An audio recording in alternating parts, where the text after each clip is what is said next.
Hey, welcome back to Damon's Metal Casting. For this episode, I actually have a project. One of my friends came to me and he goes, Damon, I have this pipe here and it goes over a post in a boat and it hooks up ropes on it, and so that way we can pull stuff with it. It's like a tow rope. I think they use it for skiing. But anyway, the original one that they had got thrown out, and so I think they had someone else make them one. And unfortunately, for this pipe to fit, it had to be bored out, and they bored it out only 3 inches and he needs it 4. So he brings it over to me and I'm thinking, this is an easy job. I'll just chuck it up in my lathe. Well, my lathe doesn't want to take the ring. I can't quite get the ring. He doesn't really want me to cut this piece off and re-weld it. I just can't fit that in a 4-jaw chuck. And even when I do, it's just not secure enough that I feel safe about it. And then the bigger problem is, because it sticks out so far, I need to use my study rest. My study rest just can't handle a pipe that large on my lathe. So, you know, here I am. There's another, the lathe that I thought I could just put it on and get it done would work, and it doesn't. So the other option is a boring head, but this goes to my mill. And on my mill is a decent size for a hobby mill, but it's just not big enough again to put this pipe on. But man, this boring head would have been great if I was able to put a little cutting bit on there and secure the pipe and run it down through there, but that's not going to happen. So anyway, I said, you know what, man, go ahead and leave it with me. I got an idea. I will make a boring head. I'll go ahead and make something that centers on here, so that way the boring head can be fed down in here. I'll go ahead and make a screw system to slowly lower the boring head down in here. And then I'll even use one of the little boring bars that this boring head uses. So I said, you know what, I think I'll do it. So this will be a really cool episode, because on this episode I'm going to do some metal casting to make some parts, and I'm also going to do quite a bit of machining. So stay with me and let's see if we can get this thing bored out. So for the first part of this boring head, I'm going to prepare it by using the lost foam casting method. Here are the patterns that are 3D printed. The patterns have spikes on them and they're going to stick to the foam, and it's going to allow me to guide the foam through the wire so that way I can get out the patterns that I need. The foam that I'm cutting is just the general pink foam that's down at Lowe's and Home Depot for insulation. It's fairly dense and works really well. The other foam that you normally see for packing that's white and has little bubbles, it's less dense and doesn't give as good as finish. But that foam is a really good foam for the sprue and to pour the aluminum down. And you'll see me put that together later on.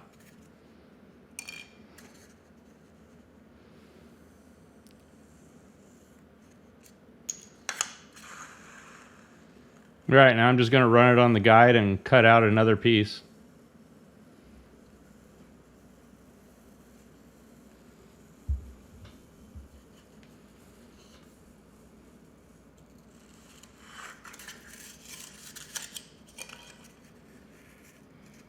And you can see how well that 3D print works. The hole in the middle is to allow me to restring the hot wire through there. I'm cutting out the middle of this section of this pattern this time.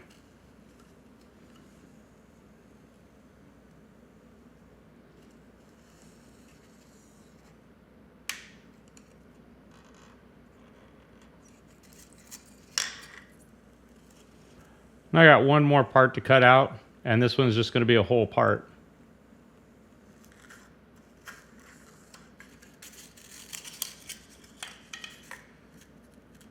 Again, the 3D pattern just has spikes on it.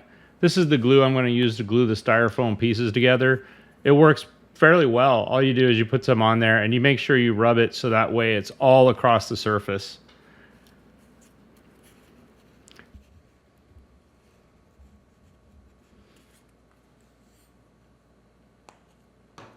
This step is important to make sure that when it's coated with the refractory material that it doesn't get in between the styrofoam pieces and cause them to have gaps.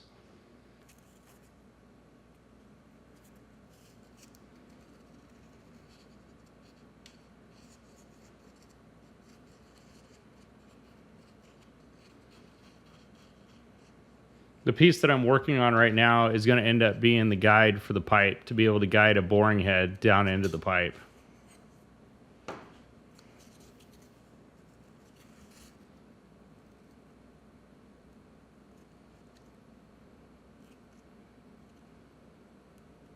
The other reason I'm doing this is I have quite a bit of casting aluminum, but I don't have a lot of aluminum 6061. So instead of buying more aluminum for this project, I'll go ahead and cast a rough casting of the part and then clean it up in my lathe. It'll save me a little bit of money, and also since this part's going to be one-off, might as well. Here's the refractory material I use. It's just joint compound +3. I just buy this at Home Depot. It's fairly cheap, and it works pretty well. I've had my joint compound for a while, so it's really kind of crusty, and I had to soak a bunch of it in water to break it back down. On here, it's going on kind of clumpy. You want it a little thick on the part, so that way when you bury it in the sand, it gives a little bit of a barrier from the aluminum going out in the sand and breaking. So anyway, after I'm done doing this, you'll see the part fully done and dried. I think it took about 1 day to have the part completely dried to go ahead and cast it in the evening. There's the part fully dried. You can see the sprue and the riser on it. I'm filling up the center of it, and that way it'll give it a little bit of rigidity so the aluminum doesn't just run out and leak. And of course, it's real easy. You just fill it up with sand and get it packed down by shaking the bucket, getting the sand packed down in there, and then you're pretty much ready to go. Lost foam casting is pretty cool. There's not much to it.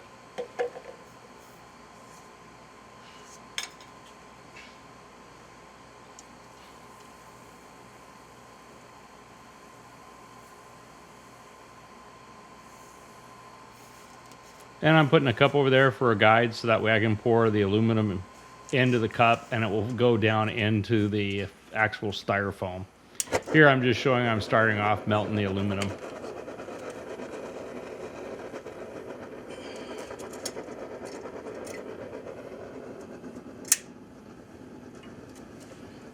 Fast forward, it's already melted, and I'll go ahead and pull it out.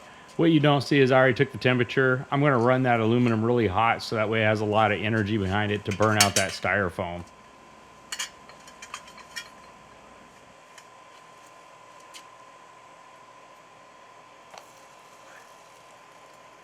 Don't forget to like and subscribe. It's an easy way to help my channel out, and I appreciate it.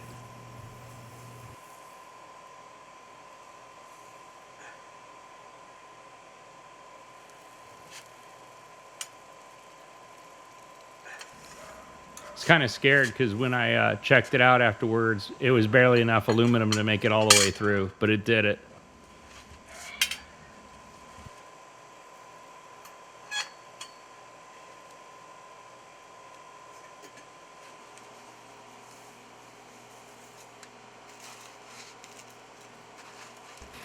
So here's the part pulled out of the sand. You can see the difference in the styrofoams.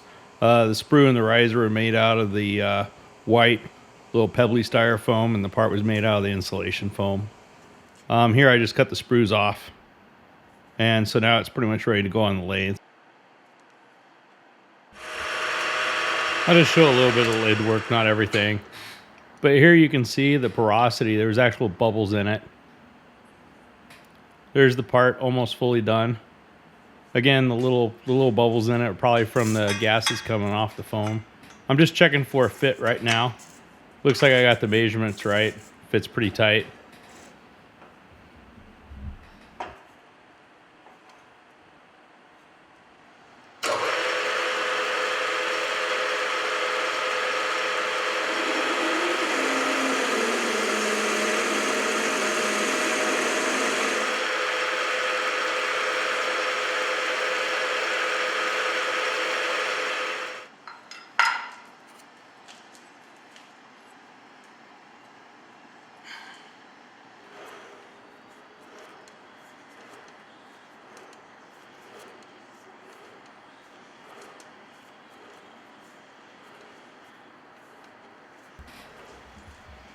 Now I just cut a little tube in half that fits the threads so that way I can put it in the lathe chuck.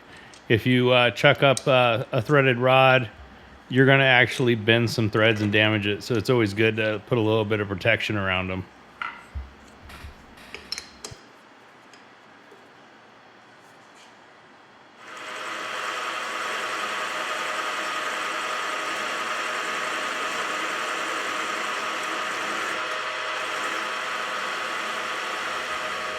Now it's time to work on the boring head.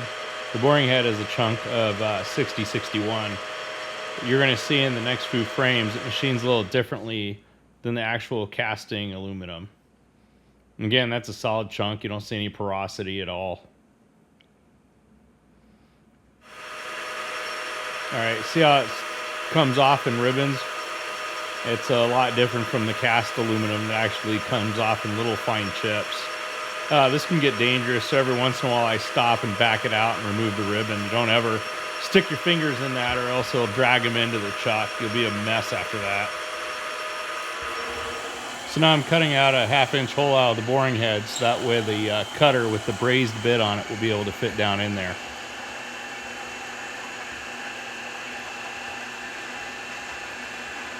I actually had to flip it over and do it from the other side too. My little mill bit wasn't long enough to get all the way down.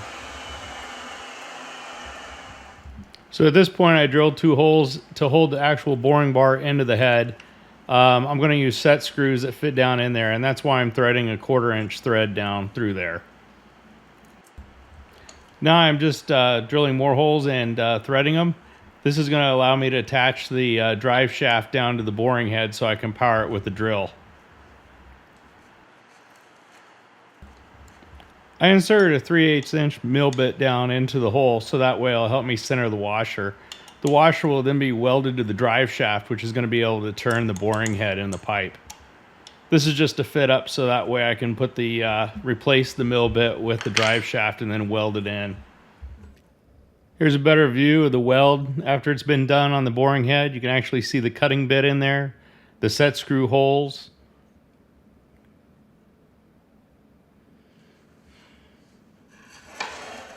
And then in the back, now you can see where that threaded rod went, and I welded a handle to it so that way I can slowly turn it and lower the boring head into the pipe. If I just let it go with the drill that I'm powering, it would just bind up and be done in no time.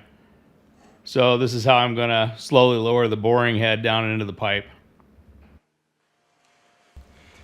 So this is just setting the cutting bit into the boring head. The boring head is supposed to fit the pipe perfectly. So I figured if I could take the cutting bit and push it all the way out to the radius of the boring head, then it should be just perfect and be able to give me the cut that I'm looking for. I'm just using the Allen wrenches to set the boring bar in there. So after all that work, here we go. So I'm putting cutting oil on the bit, and then also the other bottle has whey oil that I use for my lathe and my mill. And I put that on the actual drive shaft that goes through the threaded rod, and I also put it around the boring head so it doesn't stick in the pipe. Because when we first started off, I didn't have that power shaft, I didn't have the shaft lubed up, and it friction welded to the threaded rod. So we went ahead and broke it loose and started using oil from there on that.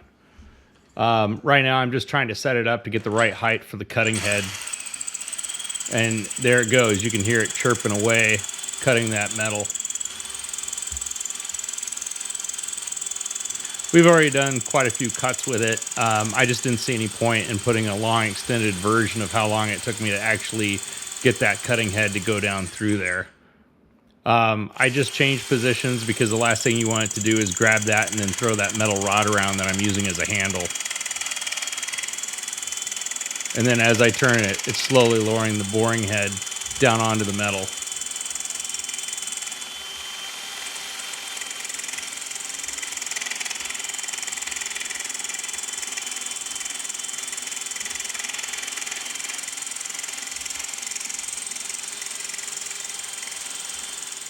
All right, and there's the results. You can see down in there, it didn't do too bad of a job. I think it was just a little off center, but not much. But anyway, I got it bored down further for the gentleman that asked me to do this job for him. Here's a picture of the pipe after it's been bored out that I was sent. You can see it fits on, and it'll probably hold the rope above the propeller so it doesn't get stuck in there. So anyway, I'm glad it worked out. I think the customer's happy. And from what I hear, he's going to take that part and go ahead and have it chromed up. Hey, thanks again for watching my video. I hope this project has shown some maybe different things to give ideas or inspiration for you. Don't forget to like and subscribe. Projects like these take me a while, and when you like and subscribe and you watch my videos, it gives me a little bit of money, so I really appreciate that. Thanks again, and can't wait to see you to the next video. Bye.